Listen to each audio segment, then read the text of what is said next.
যারা এই কোমলমতি ছাত্র যারা হয়রানির শিকার হয়ে অকাতরে প্রাণ হারিয়ে শিক্ষা প্রতিষ্ঠানে খুলে দিতে হবে, সেজন্য সবাই তা জানেন।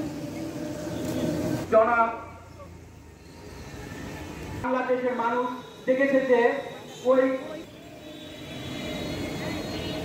দেশে থাকতেই দেখতে হয়েছে।